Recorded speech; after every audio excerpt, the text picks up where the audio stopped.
again and welcome back to my channel, guys. We're gonna drive the new Audi RS3 Sedan right now. I test drive the previous RS3 and I loved it. I think the engine was hilarious, the experience was fantastic, the legendary 5-cylinder Quattro was brilliant. So now it's producing around 400 horsepower. It's 4-wheel drive, of course, 5-cylinder. So I'm driving the car in comfort mode. The first impression that I like, it's much more compact than the RS5, and the steering wheel is a bit heavier even in comfort mode. And I love the steering wheel more because it's made from Alcantara on the side and soft leather on the top. Of course, as I said, you can order the different package, I'm sure. So right away what I'm gonna do, guys, is just put it in dynamic mode, because this car, it has to be driven in dynamic mode to be enjoyed. Drive select, dynamic. This is second gear.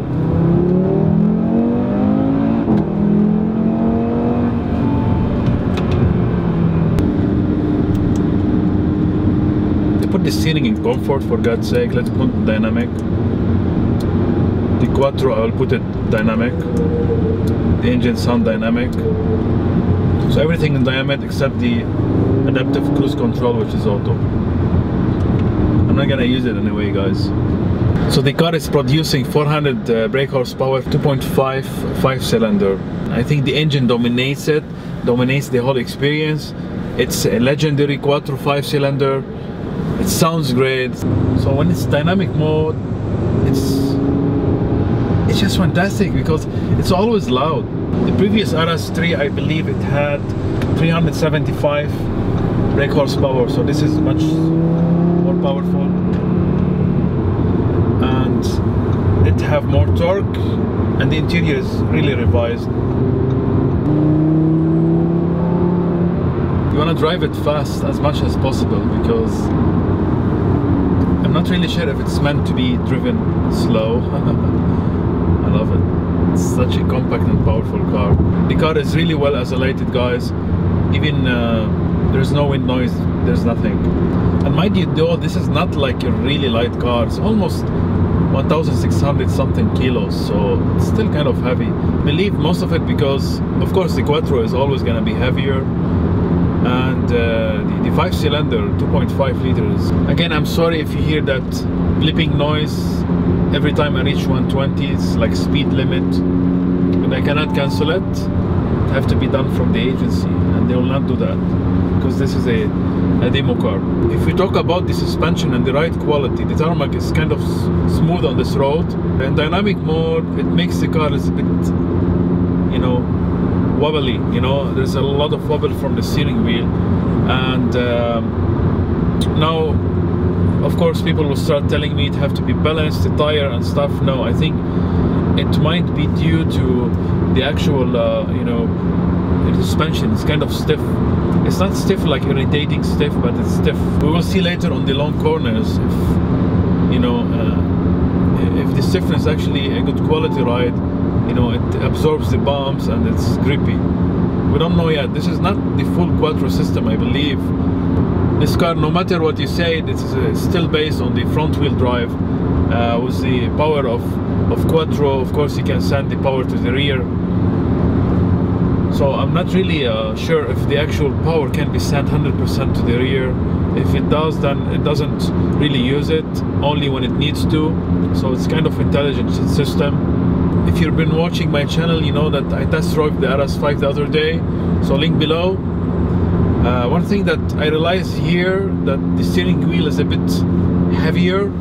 Both I put them in dynamic mode, and it's kind of good feedback from the road, and I know what the front is doing. But the RS5 is just a different monster, man. You really have to test drive both, you know, back to back and see, you know what I'm trying to tell you here. The cool thing about this actual RS3, it's now available in sedan. So you have 4-door, it looks like the S3, the A3. If you don't like the hatchbacks, the way they look, you know, from the back, definitely the sedan is good. Just trying to see if there is more things I can play while driving. For now, I think not really much to do. It's cool that it shows me that you need to change the gear there.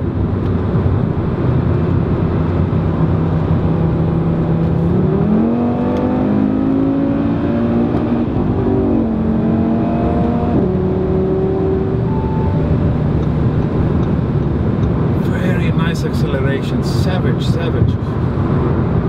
You know, you don't really expect that power from that small cars these days. They really become fast. My A45 was giving back in the days 355 or something. It says 400, man. Much more torque, like. Nice grip, man. Of course, nobody moves for you here. That's for sure.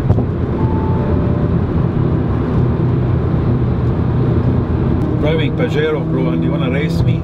I don't understand. I'm not trying to race you. You know what I mean? I don't wanna race you, in fact. This is not my car.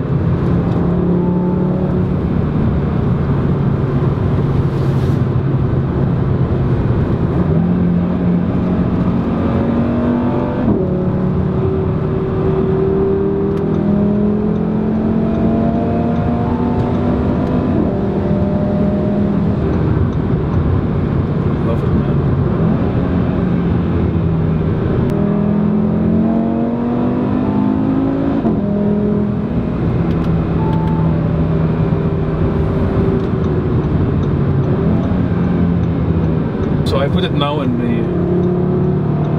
the display that I can see the revs.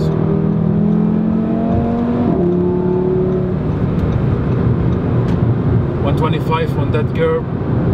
And kept it sliding, as you can see. So the seats are kind of comfortable, but I was losing the actual the seating position. Fourth gear. Third.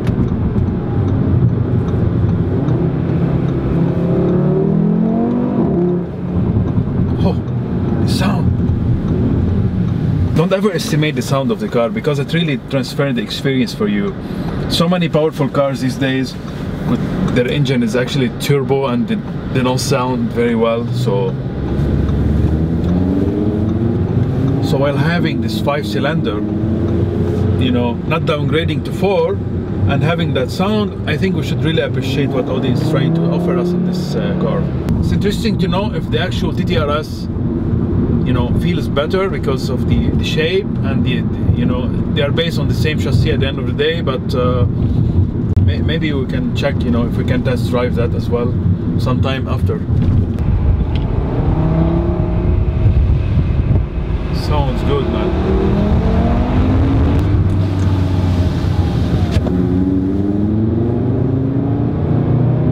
Second gear.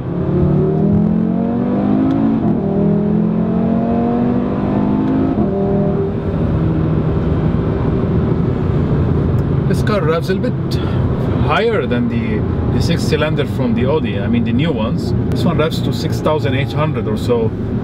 So it's kind of heavy car. I love it, man. The steering wheel is good. The gearbox is a bit slower. I mean, that new 8-speed is just fantastic. This is just a 7-speed. Let's try to do one more acceleration here.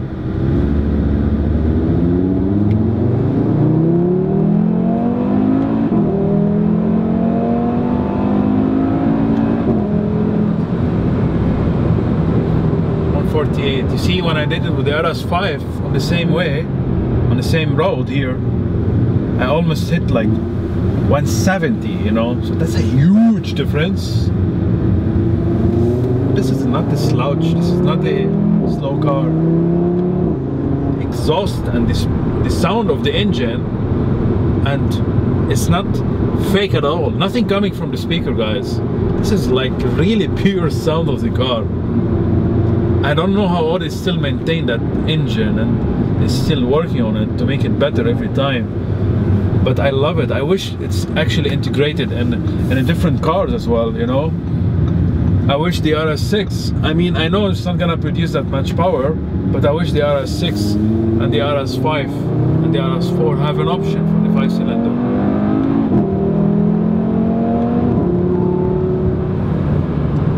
This is 2.5 liter and they're producing almost that power, so, and the other one's 2.9, so downshift is good.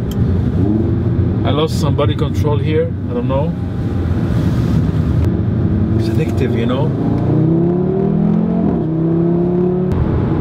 I think I'm a bit spoiled with the power since I have the M4 competition. It's not even close to that. Sometimes the number do not really justify. A lot of companies can put power, you know, there's 500, 600 horsepower. You don't really feel them. See, I mean, if you look, there's 400 and 444, 475, 550. So a torque is not really much difference, but you really feel the you know, the horsepower there are actually more. You feel like you're getting more than what you're having. Oh man, it does not allow me to have more than 4,000. Shame. Looking at the exterior, it would be nice to have that everything can be integrated in black, you know, but and the mirror, of course, is still in silver now. I like the front bonnet. The lines are all the way to the back from the front. The mirrors are great as well, except I'm not a fan of the silver color. 19 inches, both front and back, 235. It's very similar to different brands now, but it's still tiny and looks pretty good to me. See those side lines there? Go all the way back. Very nice. Going to the back. It's a bit wider than the S3, not by much. Very big oval, you know, looking exhaust. Tips of the exhaust are massive, massive, really. You can put your leg inside. There's two of them, and they're oval. There's nice diffuser there, beautiful lights. It's like a mini RS5 somehow from the back. They look identical. This is second gear.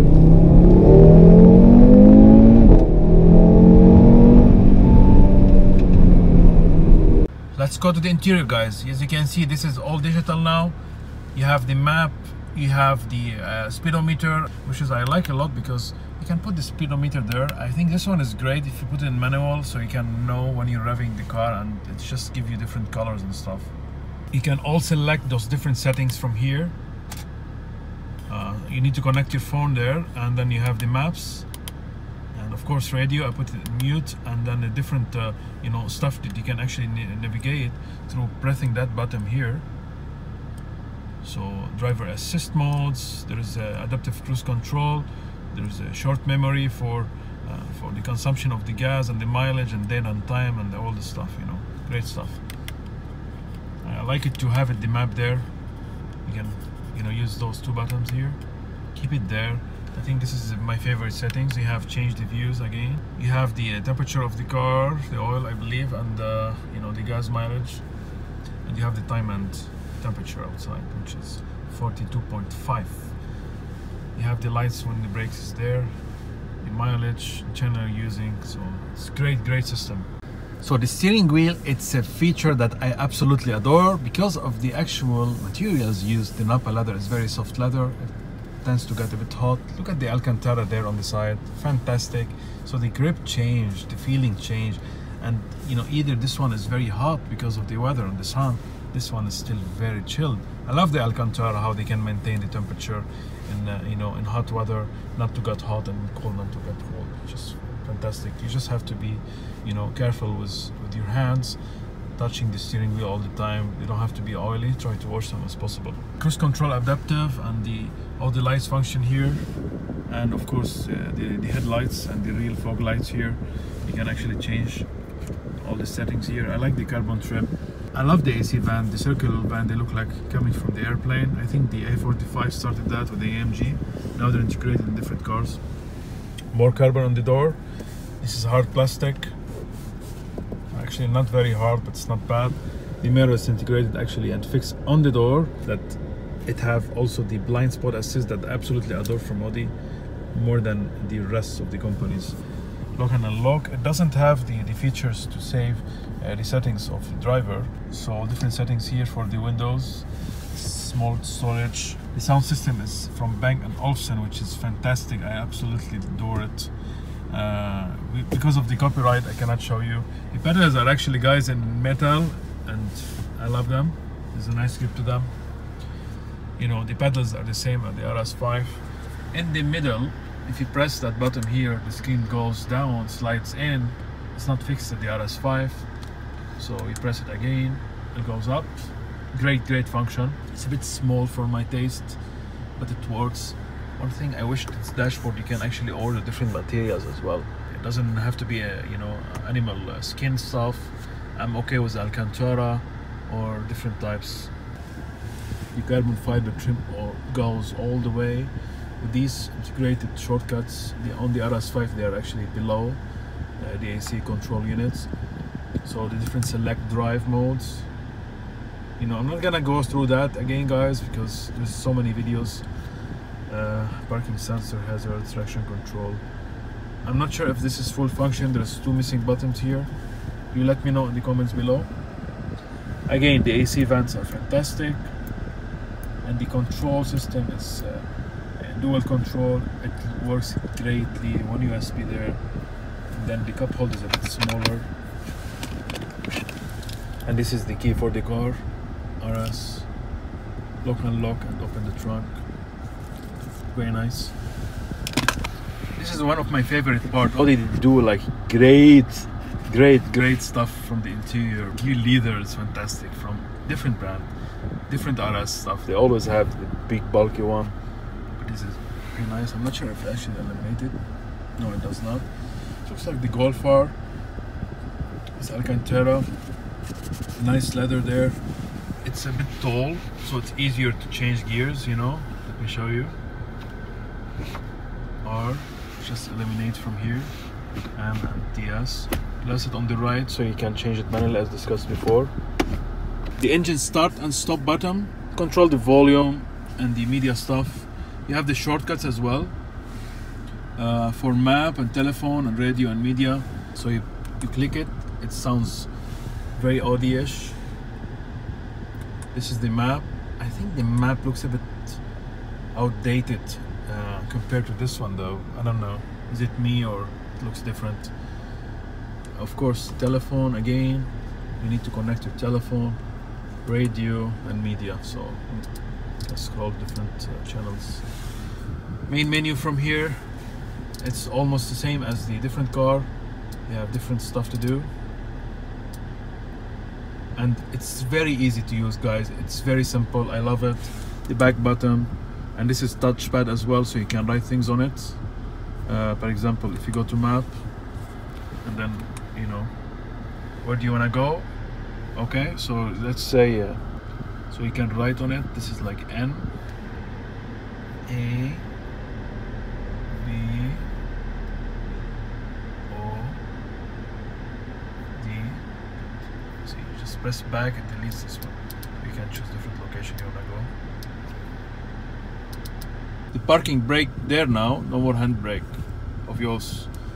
Of course, some people, they want to play, but they cannot now. The handrest is made from soft leather and it's adjustable too.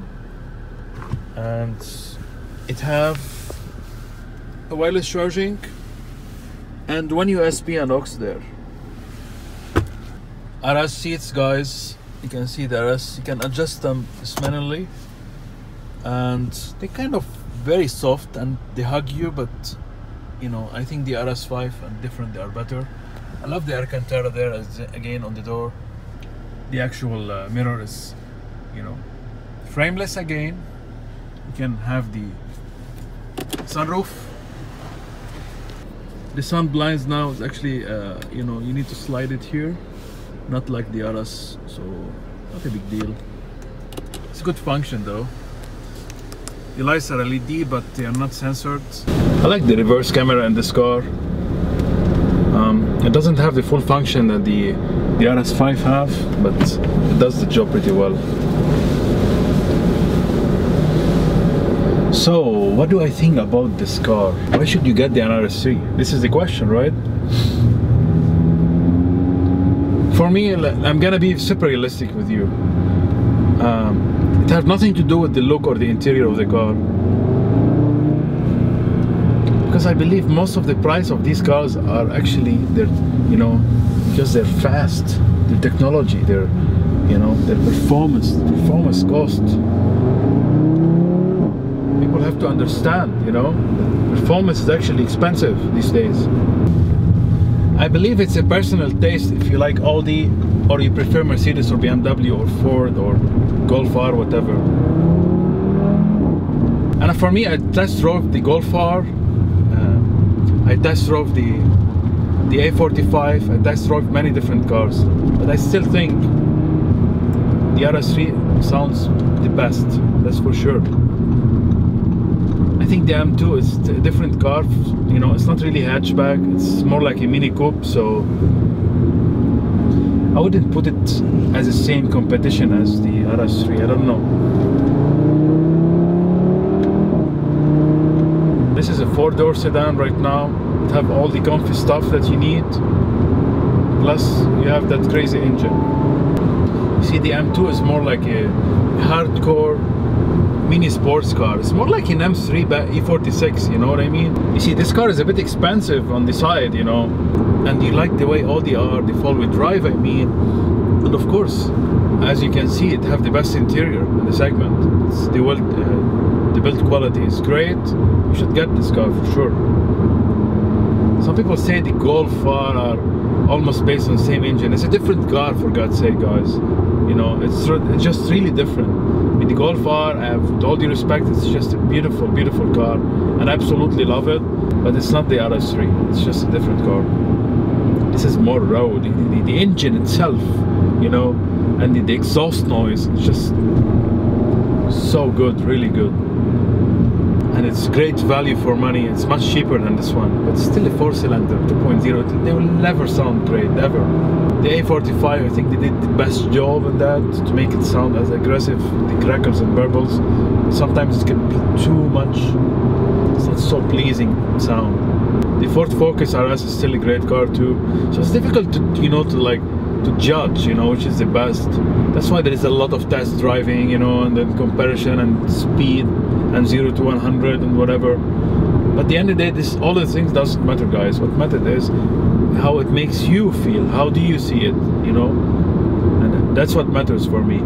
So I might have the best car on papers and you might not like it. I don't know, for reasons.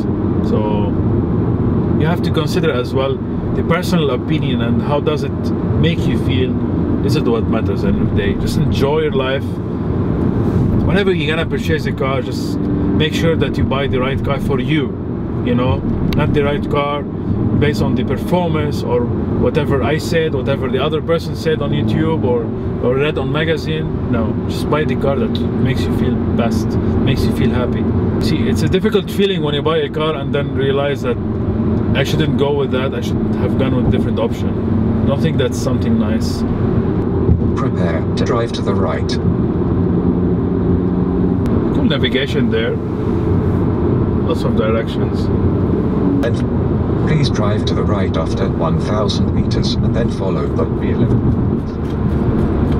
And I remove the voice guidance. Downshift to the port. There.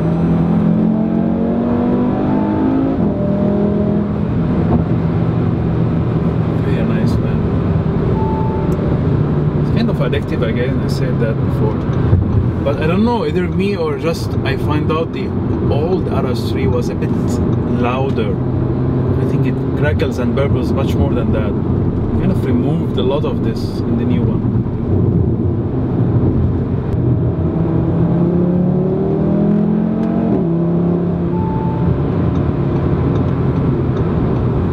As I said to you earlier, I don't think I can drive this car in comfort mode or auto mode, whatever.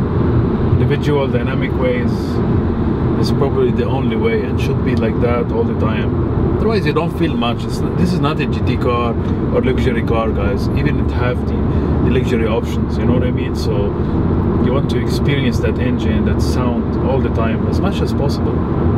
What do you think about the RS3, guys? For me, it's always been of the fun cars. The cars that still retain souls. If you really like experience a car that still sounds great, a German car, you know, a small size car, of course, and have 4 seats, which is great now with the sedan. This is a very good car. It's a bit expensive, I believe, compared to the others, you know, from Ford and the RS and the A45 is a bit similar, the Megane, the MW M2.